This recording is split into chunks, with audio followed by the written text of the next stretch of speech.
Okay, so this is part 2 because I could still hear my son's iPad. Okay, so 6, 7, 8, 9, 10.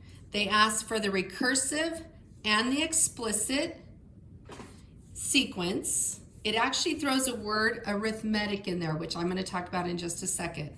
So it asks you to do recursive, explicit, and then another key word is they want you to graph it. So there are 3 things you have to do for all of these: 6, 7, 8, 9, and 10. They give you a spot for recursive. They give you a spot for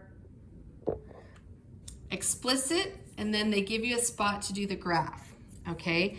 But they give it the information to you in different ways. Instead of like down here, it gives you dots, just like yesterday or Fridays, or they just give you numbers, a pattern, or they give you a table, or they describe it in words like 8 and 9.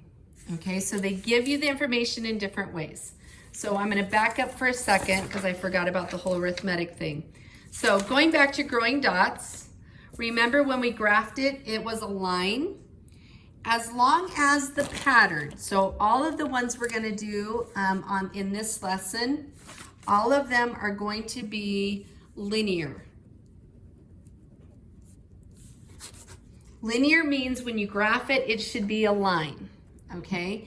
And linear means it should be in y equals mx plus b. And that is going to happen because of the slope, that common number you're adding or subtracting, okay? Common number you're adding or subtracting. Slope equals common number adding, so it could be going up or down, adding or subtracting. They also use, I know it's annoying that they give all these different words for the same thing, so they could call it slope, or they could call it, that's a super ugly color, I don't like that, or they might call it a common difference. So if you ever see that, it's just fancy for slope, what you're adding or subtracting over and over again. So I like the term linear. I like it because it describes what it looks like. It's a line. That makes complete sense to me. But there is an old school term from when I was in school that sometimes they're going to use. They haven't used it in a really long time, but it's kind of coming back, just like all the styles are coming back from old school. So there is another term that they're going to use. So linear is one way, that's my favorite, or they will call it arithmetic. That's what they called it when I was a kid. Arithmetic and linear means that there's a common slope or common difference, so you're adding or subtracting the same number over and over and over again. So you're going to have an explicit equation that looks like this and a recursive equation that looks like this. So you're either adding something or subtracting something from the previous answer, and you're having to give the gift of the first answer, okay? So that is all the information you need. I'm going to do one more example. So in this example, I'm going to give just a pattern of numbers, okay? So let's go with 6, 4, 2, 0, -2, ... So your guys' job, just like on the Growing Dots and Scott's workout, is to figure out what is the pattern. So what is the thing that's happening to the numbers? So if we're in the class, I would make you think about it, but somebody's going to answer it pretty fast because it's not hard. So how are we getting from 6 to 4, 4 to 2, 2 to 0, 0 to -2? So most people are going to recognize that you are subtracting 2. You're taking 2 away. So subtracting 2, right? That's the pattern. Now on your homework, it's going to ask you, remember, it's going to ask you for the explicit equation. It's going to ask you for the recursive equation. I don't remember how it was written there, which one comes first. And then you're also going to have to graph it. So those are the 3 things you have to show me on your homework to keep your name on the wall.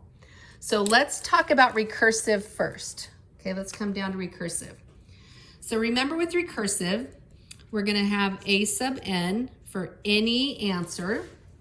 We're going to do the previous answer. I'm going to put a box there for now. And then we're going to show what's happening. Well, what did we say the pattern was? We're subtracting 2. Everybody good? And then we have to give the gift of the first answer. So I'm going to put a sub 1. What is the first answer? It is a 6. Now we're almost done with the recursive. That's how easy it is. But in the box right here, we have to say what we're subtracting 2 from. What were we subtracting 2 from? We're subtracting 2 from the previous answer. Now that previous answer changes. So if this is a sub n again, how do we write previous answer? We have to back up 1. So we have an a, but instead of n minus 1 is how we back up 1. So there's our answer for recursive. Let's go to explicit. Explicit is like the y equals mx plus b. They're not making us use a t here because we're not talking about time. So I'm going to put y equals. So the mx plus b, there has to be the x in there. That's like the t on the growing dots. And then what's the pattern? That common difference or slope is that negative 2. So it's going down by 2, down by 2, down by 2. Since the pattern is going down by 2, that's going to go in front of the x. So we don't do x minus 2, we do negative 2 times x. Now, that's where I'm going to start at, but it's not quite right because you guys ready? When I plug in a 1, I need to get a 6 back. When I plug in a 2, I need to get a 4 back. When I plug in a 3, I need to get a 2 back. When I plug in a 4, I need to get a 0 back. So notice when I plug in a 1, that's going to be negative 2. I need it to be a 6. When I plug in a 2, it's going to give me negative 4. I need it to be a positive 4. When I plug in a 3, it's going to give me negative 6. I need it to be a 2. Here's the one that is going to help us the most. When I plug in a 0, that's going to be 0. I need it to be, I'm sorry, when I plug in a 4, so sorry, my son's being too loud again. Go in your room. When I plug in a 4, sorry about that, it's negative 8. I need it to be a 0. So how are we going to make this turn into a 0? When I plug in a 4, I get negative 8. So what are we going to have to do on the end to fix it to turn it into a 0? Well, if when I plug in a 4 and it's negative 8, to make it turn into a 0, I have to add 8 on the end. I call that the fix-it step. Like you have to fix it to make it fit the problem. So that's our answer. I'm going to give you another trick on how to get that. You guys ready? Because that always bothers people. How do you figure out the 8? Because you can't see it, right? So here we go. You guys ready? This is a little trick of the trade. To get the 8, you come up here and you back up 1. Like they didn't give us this one, right? They didn't give us that answer because we didn't need it. But it is the thing that's always going to go right here because it's where it would hit the y-axis. See how this is 1, 2, 3, 4. Those are x values. This would be where x is 0. It's where it hits the y-axis. So remember the pattern is subtracting 2. Well, what do you subtract 2 from that gives you a 6? It's an 8. So that's what would be here, and that's what goes right there. Now you should try it and see. Plug in a 1. Negative 2 plus 8 is 6. Plug in a 2. Negative 2 times 2 is negative 4. plus 8 is 4, and it works. Okay, now let's do the graph. Okay, so I have an x and y axis, 1, 2, 3, 4. I just went off. I don't have my glasses on. I don't have to do very many. You can see the numbers here. So I need to show, I'm going to go just by ones. 1, 2, 3, 4, 5, 6. And so 1, 2, 3, 4, 5, 6, -1, -2, -3. And then I'm going to plot the points just like we see. At 1, it's up at 6. At 2, it's at 4. At 3, it's at 2. At 4, it's at 0. And at 5, it would be at -2. And then we'll know it's right because what should we get? We should get a line, right? It's linear. Or what's that other word that I'm not a fan of? It's called arithmetic.